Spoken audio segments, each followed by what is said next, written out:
One of the advantages is, as contest coordinator for the district this year, I am actually working on a document which is the guidelines that I'm in the process of finalizing. There's a little bit of, I don't want to say contradictions, but lack of clarity about some of the issues that I'm still working on, because the club contests are coming up so quick. I'm meeting with individual clubs. Yep. But for the deck in August, we will actually have the guide available to work with all the area directors. So bear with me as we get through August with all the club contests, and by area contests, we should all be on the same page. Okay? And Kevin happens to also be the area director for our club, the Plains Toastmasters. That's right. So So it costs watch me a lot of money to get him to be chief judge. Since Kevin is also our area director, it costs me a huge amount of money to get him to be our chief judge. Actually, he's priceless. It's always helpful when you do double duty, for sure. Yeah. Basically, fall, we're running the 2 contests. We're having the humorous speech contest and table topics. Right. I know. There is very little, there's nothing changed about the content proper itself. It's the vehicle. It's the technology of doing it via Zoom. The eligibility for contestants is exactly the same. As long as they are a member in standing, we encourage people to participate. Judges at the club level can be just members. You don't have to look for anyone with particular experience. Although since Kevin is your director, I'm sure he's got some persuasive speaking to get some friends from other clubs to come and help. All of the basic layout and structure is identical. Now, I've already lined up 4 judges, 4 people to be from other clubs to be judges, and and then I filled a couple of the spots of the contest roles, so I need to fill up the rest of the contest roles. And then, so we have our next club meeting is this Monday night, and I'm going to try to solicit some of our own club members to fill out the judges. So I need at least 2 more, one to be a regular judge and one to be the tie-breaking judge. And so I hopefully will not have a problem. We're down on membership too. I think it's I will tell you, in the virtual environment, I've gotten more judges who have said that they're volunteering. They'd be more willing because they'd have to drive. They don't have to leave their home. And to be honest, some of us are kind of bored staying at home. Although I love my garden, it's kind of fun to be helping out with contest season. You might find it a little bit easier to get judges to volunteer than me in the past, when you were asking to drive after work, etc. Yeah. We can go ahead and move on. We have already used up 10 minutes of the meeting. All right. Now, thanks to Valida, we have an answer to a question that I've been wondering about for the last 2 months. Toastmasters International is allowing us to have our briefings on a different day than the contest. Ooh. The big challenge in the spring, listen to the issues. The big challenge of spring is trying to keep the judges' identities anonymous. If you go into Zoom, they were being moved into a special room for their briefing. Oh, yeah. So everybody could see that, yes. Come in and go. Alternative is to have them sign into a totally different Zoom link, have the briefings out of there, and then sign into the contest. Or what happened this spring, I would encourage it, even though it's a little bit more work, is when I participated in the spring contest, we had a technical run-through on Thursday evening, and then a contest proper on Saturday. I think that's a better value for your contestants and perhaps your judges also. The briefings do not need to be the day of the contest. Does that apply just to judges, or can it apply to contestants, all briefings also? Hold on, Rich. Hold on. The only requirement that Toastmasters has put on that is that you choose to have a technical run-through so that your contestants can get comfortable with their camera, get feedback, make sure the microphone is working and all of that. is that you post the date of the technical run-through 2 weeks before. So all of your members have the opportunity of participating.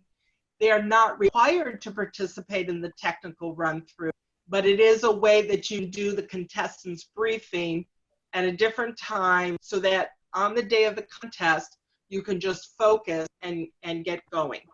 One exception. With one exception. Okay. For the briefing for the contestants, you may not pull speaking order immediately before the contest. For some reason, in conversations with Toastmasters and with some other districts, there seems to be a concern about pulling speaking order fairly and equitably, not having the briefing on a different day and somebody knows they're going first and somebody knows they're going last. Oh. So what they suggested is to make sure that the process by which you pull your contestant's speaking order is very simple. For example, can you see the cards? I have yellow card for speaking order. I have green cards with our participants' names on them. Richard, Ralph, gotcha. Oh, me. Okay, so here we go. I'm mixing up, putting them in. Speaker number 4 will be Ralph. Do you see pulling them so that everybody sees there's no shenanigans? Okay. I'm not sure what kind of shenanigans they might expect. I'm just not devious to come up with some way to screw up the speaking order, but I suggest this kind of a system that you just pull both and we call it done. Okay? Questions to this point? No, that sounds very reasonable. In fact, I had suggested, I had the idea to do briefings on a different night, and I talked to Ralph about it, and he was saying, well, he wasn't sure that was allowed, but now we know it's allowed. So, I mean, so Kevin, would that be a problem for you to do your judge briefings on a different night? No. No? Okay. I was reading something from District 44, I think it is, and they said something about the judges have to be briefed on a separate night, and only then are they going to be allowed to be judges to show up. I've always been concerned that we never know who the judges are going to be until the day of the meeting. Well, let's see, okay, now there is a risk, but I've got 4 judges already lined up from outside our club, and so we just have to find 2 more, and so I will just have to, Kevin, I guess we'll just have to work it out with with everybody and try to find a night to do it, and hopefully then everyone will show up. But then I guess we may always have to prepare for the possibility that a judge who said they would be there won't show up. Yeah, that's what we've done in the past, and we just pulled a judge out of somebody else out of the audience. That was another Toastmaster, but see, we can't really do that very easily. No, I know. Because we're if you want to keep the judge identity club level potential, yeah. At the club, you have a little bit more flexibility because any member can judge at the club level. So you can make it part of your contest to ask everyone who's attending to complete a ballot if you so choose. It's actually a good experience for new members, and that can kind of ensure that you've got enough feedback to pick the winner of your contest. Or if you don't have enough contestants, still the rule applies that you can just nominate a speaker to participate in the area. At the area level, we have a little more responsibility about judging, but at the club, you've got a little flexibility. But I think with the virtual environment, that's one small advantage, is that we can ask people if they'd willing to serve. And so far, I've gotten a lot of, sure, I'll be happy to help out other clubs. So let me know if you get stuck. What's the date of your contest? August 17th. August 17th. Okay. The 3rd Monday in August. Are you by any chance available to be a judge, Diane? Are you available to be a judge on August 17th? No, okay, Nice try, Rich. yeah. I'm presenting on the afternoon of 17th, so Okay, all right. I'm brain dead. Okay, now the changes or the considerations that are a little stickier are behind the scenes. How do your judges vote?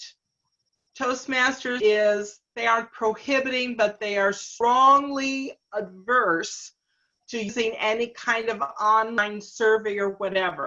They want the judges to use the Toastmasters ballot exactly as normal, complete the bottom part of the ballot, take a photo of it with their phone, and text and email 2 different communication streams, because Toastmaster is preparing for all of the hiccups that happen with technology. Some people, like for example, I'm working off my phone tonight, and okay, yeah, Kevin, what? When, you're breaking up, so you're hard to understand. On the photo of the ballot, where does it go to once they complete it? It would probably help me out if you all put your microphones on mute, because that seems to have an impact on mine. Okay. What has to happen is that your ballot counters, collect them, so all of the judges need to send their copy of their ballot to your 2 ballot counters. The 2 ballot counters each do their tally, and each of them then text their results to Chief Judge.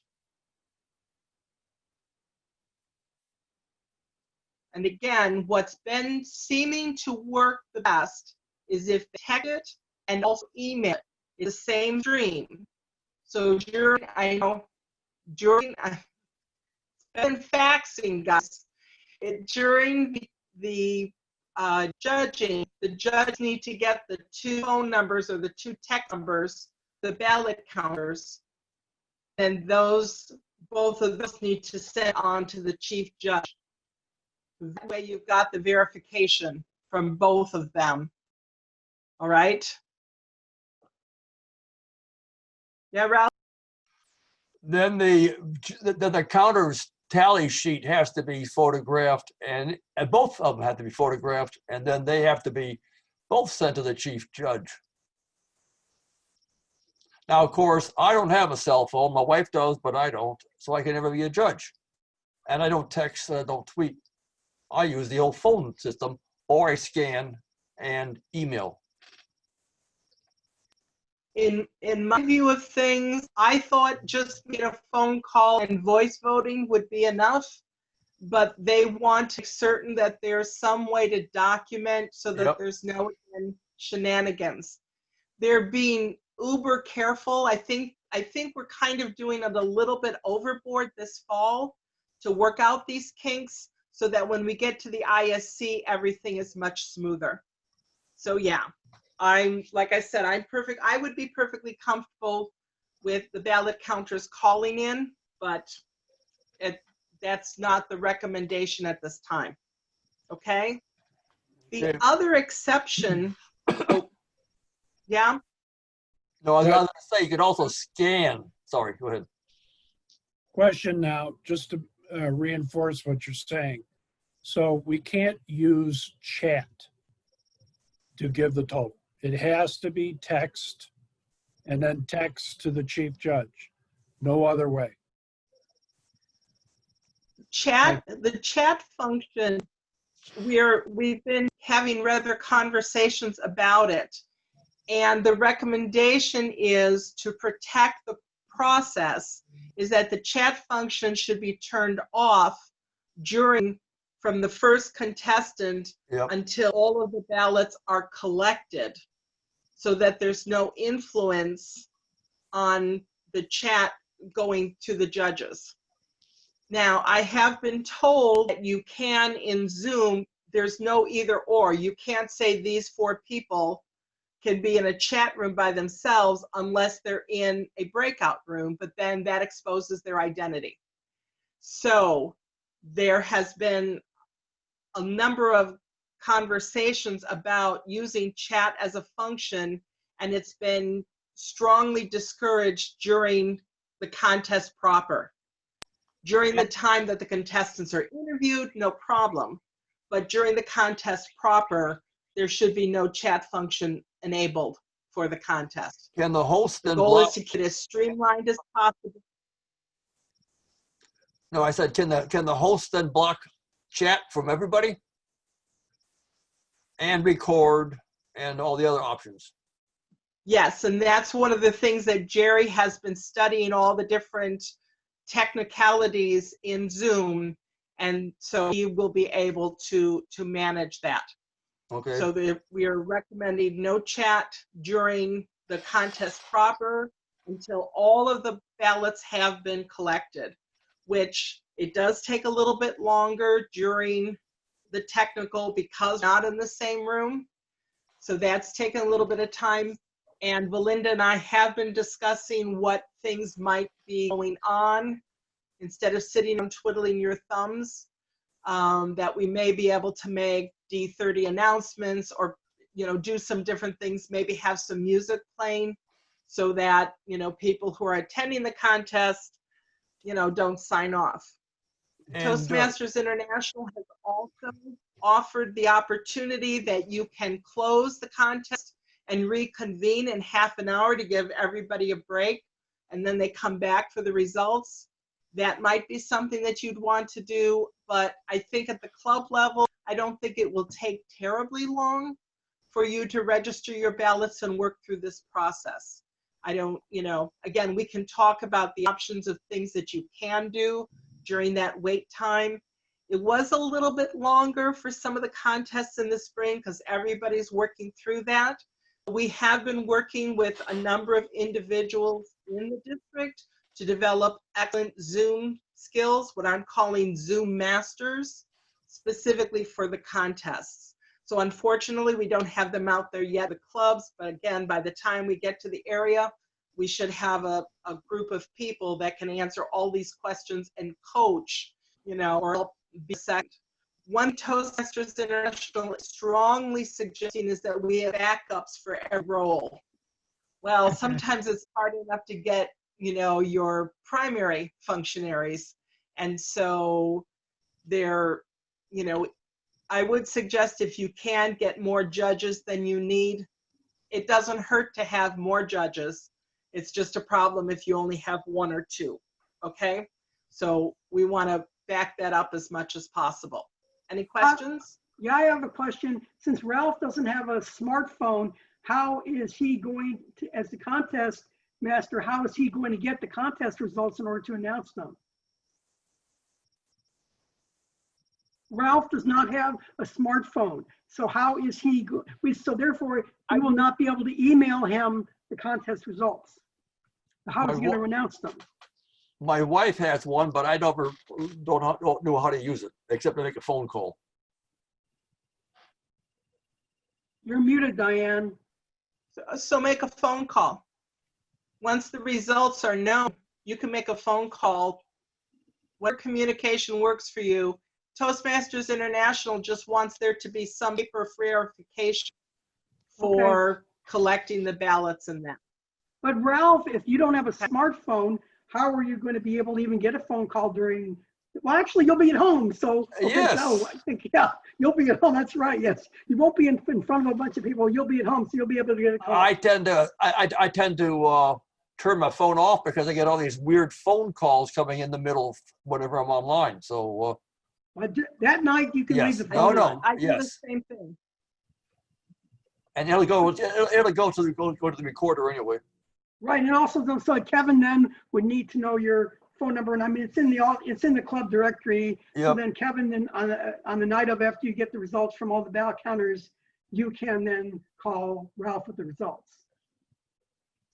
And then how do I send the certificates? Just, Yes, that's the next question. So how does that work, Diane? email them to the winners.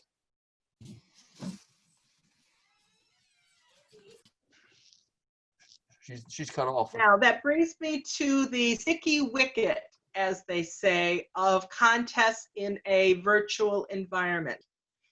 There are 3 areas that the chief judge needs to be aware of and needs to establish whatever works at the club level. Again, you guys know your stuff.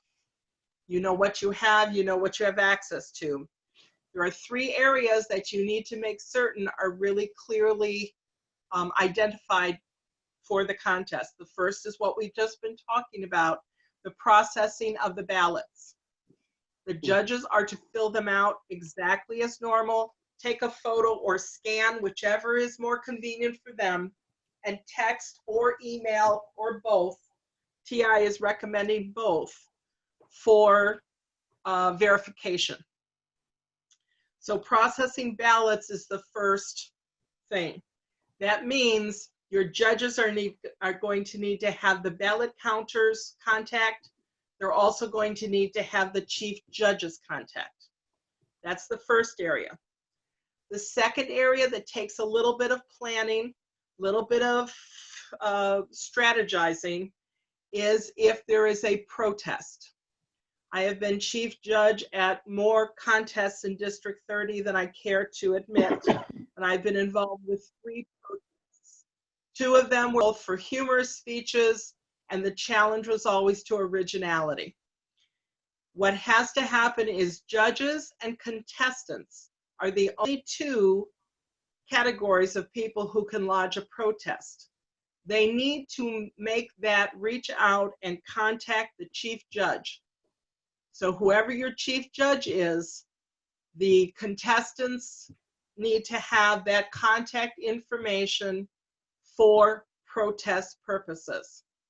The chief judge then makes the call, is it warranted to stop? And then you can call the judges together. And at that point, you will need a Zoom breakout room for the judges to have a conversation. So protests is the one additional piece of information that the contestants need to know who the chief judge is and how to contact them in case of a protest. Protest is only on originality because eligibility, you've already made a member participating. So, okay. So again, your chief judge has a little bit more juggling to do. It's not awful, but it does need to be planned. But now here's the biggie. Area number 3 that's new in the virtual environment. What happens if the technology kicks us out? If something goes haywire, if a contestant's mic stops, if all of the screens go blank. Your Zoom master will be able to mute everybody. I do not know whether or not they have the ability to put everyone else's video on silent. When I competed in the spring, even though I had thought I had pinned the timer, somehow it kicked out in the middle of my speech and I had no idea when 7 minutes came and went. So the technical interruptions, you need to make sure, again, that your Zoom master and your chief judge have some way to interact behind the scenes. Because the Toastmaster, if there is an interruption, it's the Toastmaster who informs everyone that, you know, the chief judge has issued, you know, we're going to stop, solve the technical problem, and then the contestant comes back at the time that they were at. So briefing of the timers is if anything happens, they have to stop it. Chief judge will give them 30 seconds in addition to where they were interrupted. So working those issues out, if a contestant's microphone just completely gives up, then there has to be a way to notify the contestant that they're not coming through. And that's generally the Toastmaster will have to do that in conjunction with the chief judge. In normal, regular contests, the chief judge can kind of give each other a little sign or something In this, they have to have either a text line open or a cell phone line open in case this conversation has to happen. So there's the chief judge makes the determination if there's been enough of an interruption for whatever reason. If a judge loses video, if a judge loses audio, and they're not able to judge the contest or that contestant, they need to let the chief judge know as it's happening. So the chief judge in this environment has more phone calls and more texting in their future, potentially. They're the one who makes sure that everything is where it needs to be and it's handled according to Toastmasters protocol to the best of our ability. Does that make sense? Are you comfortable with that, Kevin? All that you talked about, it sounds like your role just suddenly got expanded. I'm used to multitasking. Okay, good, good. You'll need to do that. So the other question is, who does the timer, I guess the timers will have to fill out their timing sheet, and then who do they send the timing sheet to? You're muted, Diane. Everything goes to the chief judge. It's just like in a regular the timing sheets and the ballots. The timing sheets go to the chief judge. The ballot counters get the ballots, they tally them, and then they both send them to the chief judge. And the chief judge, is the only one who knows if anybody's been disqualified. They inform the Toastmaster of the winnings and whether or not anybody's been disqualified. Okay, thank you. That part hasn't changed. It's just it all has to be done electronically now. Question. What are they doing about the other clubs? Now, this will be the first time I've been a chief judge for the virtual. Are they having sessions like this with all the clubs? No. 119 clubs I cannot do physically. It's just been a little bit much. But I have a few henchmen out there. There's a couple of things that are happening. Again, club level, it just comes too fast. I've got people in place. We're in the process of making some training materials. You are welcome to invite your club to virtually attend the Toastmasters on Purpose, the top meeting, next week, Wednesday. I will be doing an educational session specifically for contestants and the technical presentation suggestions for competing in a virtual world. That will be the educational next week at top. I will probably not send you an email, but I'll ask Jerry to, because I don't have that link immediately available. We are going to be doing judges training and judges training in a virtual environment, but I can't start those. I've got a couple of people working on them. They'll start in September. Again, for this contest at the club level, I'm trying to work through the area directors and people out there I know who have been working on it. We are working on specific training for people to manage the Zoom environment. Is that something you want to do, Kevin? Yeah, but I kind of tailing in on my question.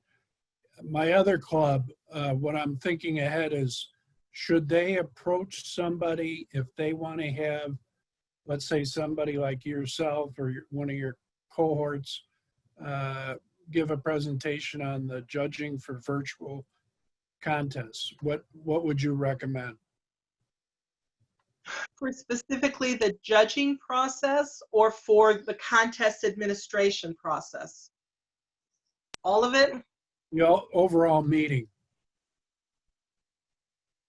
For the administration of it, two things are going to happen. I'm doing a training for all area directors on August 15th with the guidebook.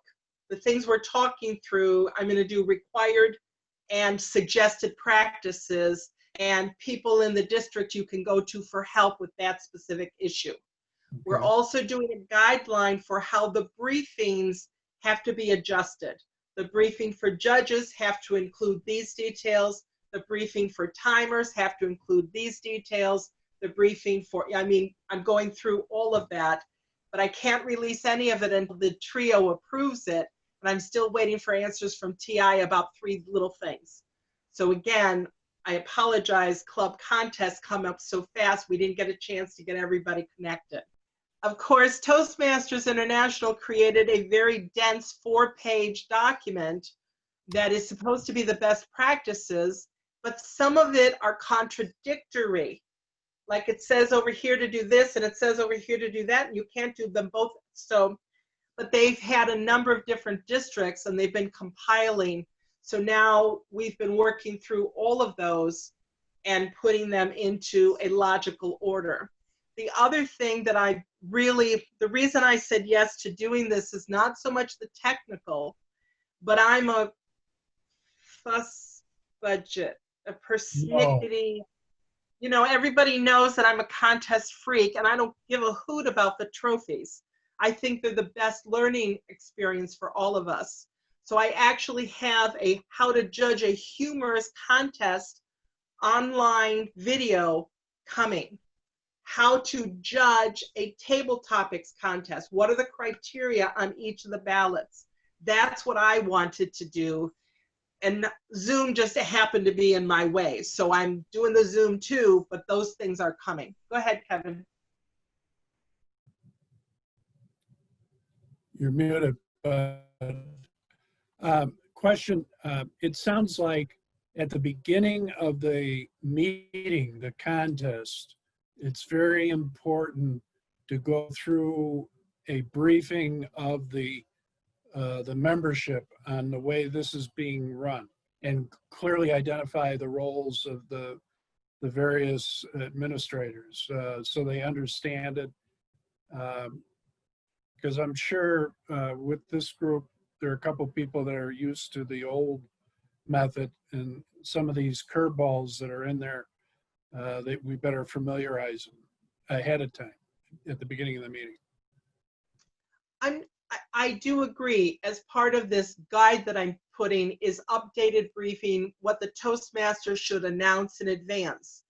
Really, I think the bigger challenge right now doing the virtual contest is we're trying to follow the Toastmasters International guidelines in person, and we're just trying to tweak them.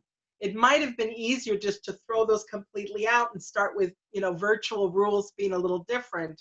But basically, the procedures are the same. It's just how the communication goes between the judges to the chief judge. How they, you know, it's the electronics that we have to manage. So really the procedures and the protocol, the protecting the contestants and respecting their investment of time, energy, and fear, that other stuff, the, you know, holding judges to standards and confidentiality. You know, when slipping a little, where judges have been talking after the contest, like saying, come up to me and say, hey, Diane, I would have given you more points if you had this. What? God. So we're really trying to keep all of those standards, those 100-and-odd-year-old standards from Toastmasters. We're trying to really tighten those and not let people get distracted by the technology. So our virtual contests are quality contests, because that people come, they come for quality communication when they come to Toastmasters. Yeah, Ralph, what? Okay, will there be a new Toastmaster script to be read at the contest? And will there also be new ways to sign dignitaries in? Because obviously you won't be able to have a spreadsheet laying around. Actually, there is going to be a spreadsheet available to be downloaded from the district website. You know, they had that big, and I was trying to figure out a way to make that more efficient so you don't end up with 5 pages and you got one dignitary. Well, it would help if it was up to date, because they still got last year's contest up there. Yeah, I will see if we can't get that done in the next couple of days. Because in the past, it's always been, they got it cleaned up by the time the area contest rolls around in mid-September. But the club is supposed to be following this stuff so people get used to hearing the same stuff. Okay, I put that on my to-do list to follow up with that. And yes, again, in the guide, with the updates for the Toastmaster role, how does it get adjusted in the virtual environment, the announcement about, you know, this is what happens, you will be muted during the contest, et cetera, et cetera. Chat will be disabled during the contest proper. All of those announcements will be made by the Toastmaster prior to introducing the contestants, et cetera. So yes. Any other questions? One question I do have is going, I think we alluded to it earlier. I think Ralph or Kevin might have asked, what do we do with the contest and certificates and the contest placement certificates? Are these all emailed to the contestants afterwards? They have been emailed in the spring contest. Most of them were emailed, you know, until back into in-person. I don't think that there's any other spectacular way to it. The only thing is you do have to make sure that since Kevin is your area director, you just have to make sure you announce the winners to him and fill out that form. He can probably fill it out. He'll know how to spell everybody's name. So that'll work, right? Right. Other questions? Although we have some newer members with at least one new member that's got an interesting spelling of her name, but it's pronounced easy enough to pronounce, but it looks weird when you read it. But I think Kevin already knows that anyway. I'm talking about Nua. Yeah. And you might you've got a meeting on Monday. Yes. Yep. And then the next meeting is your contest, correct? Yep. Yes. Okay. Because we talked about having it the 30th, and Do then we you said, have well, a full agenda from? Huh? Do we have a full agenda? Well, we right now we've got 3 speakers, but one of them I'm not sure if she is going to be ready. So there'll be at least 2 speakers, possibly 3 if the person I'm thinking of is actually going to be ready. I don't really know if she will be.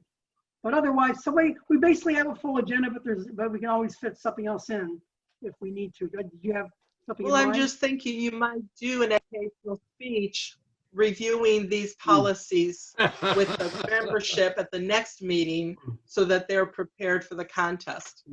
Just a quick review. Sure. It doesn't have to be elaborate. Well, I'm actually and if you're bringing in judges from other clubs. Yeah. I'm the contest Toastmaster. Excuse me. Sure. I'm the Toastmaster of the next Monday's meeting. So I will take a few minutes to summarize the type of things that we talked about today to better brief the members and help them understand. Rich, should you run? Go ahead.